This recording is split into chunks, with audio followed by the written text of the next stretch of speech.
Hey ladies and gentlemen, we're looking at power control, social status, surveillance, the whole shebang. This will be over a couple of videos. So we're looking at who has power and how do they keep power.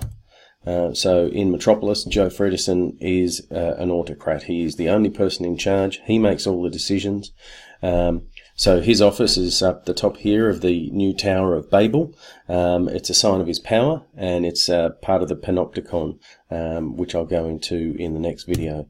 Now the Tower of Babel is a biblical story. Look that up if you don't know it, but basically the idea is that if people all get together, they can build something amazing, but God is in control and he knocks it down. But it highlights that idea, especially the Tower of Babel, that he's insensitive to his workforce's needs. He is different to them, he is distinct to them, and he is away from them physically and mentally. So early dialogue cards between Freda and Joh. Where are the people, Father, who built your city? This is when Freda is naive and he doesn't know what's going on. Where they belong. And if those in the depths one day rise against you. So we have some foreshadowing from Freda, so it's really nicely done with that early dialogue. And there's no thought that Joh Frederson will ever talk to them. Okay? Just destroying.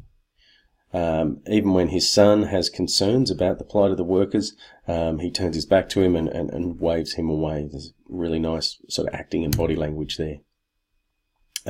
He uses technology to maintain control, and the M machine itself, which keeps everybody engaged, and phone contact. Come to that later. This idea of his office with the large windows, the long shot there gives us an idea of him being able to control and has surveillance over everything. We have the buttons on his desk here. It's all part of the mise en scene. So he has blueprints as the evidence of his creation. He is the god over this city. You'll see here he has the compass in his hands and the blueprints over to the side. These indicate that he is the creator of this place. In terms of political structure, there is none. The people have nothing to participate in. There's no voting, and there's no distinction between public and private.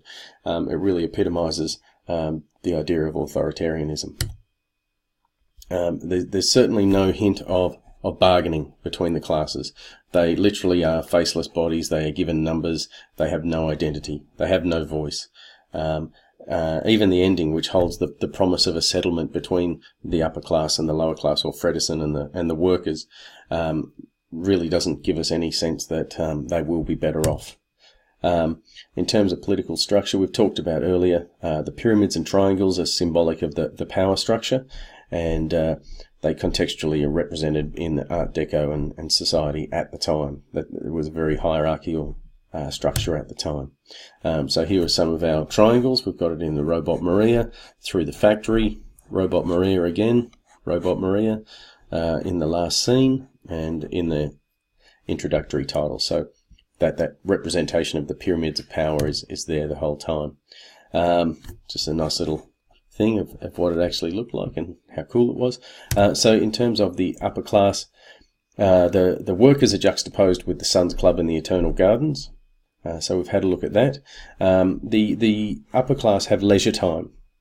So it reflects their status and the fact that they don't have to be working all the time. They are joyful, they are exuberant, and they certainly contrast with the oppressed workers who are just given numbers and the same costuming. There's a little juxtaposition there. Here's the Eternal Gardens, where the women are treated as objects.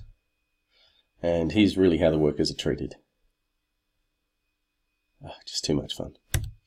Alright, so the lower class, or the workers, initially when we're introduced to them, we have the titles of Deep Below the Earth. They enter at the top of the screen and float to the bottom, and it's really symbolic of how oppressed they are and how they are represented as lower, and literally they are beneath the ground when they're working and when they're living.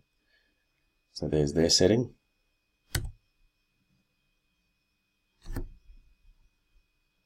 Alrighty, and we'll stop this on there and come back with part 2 in a moment.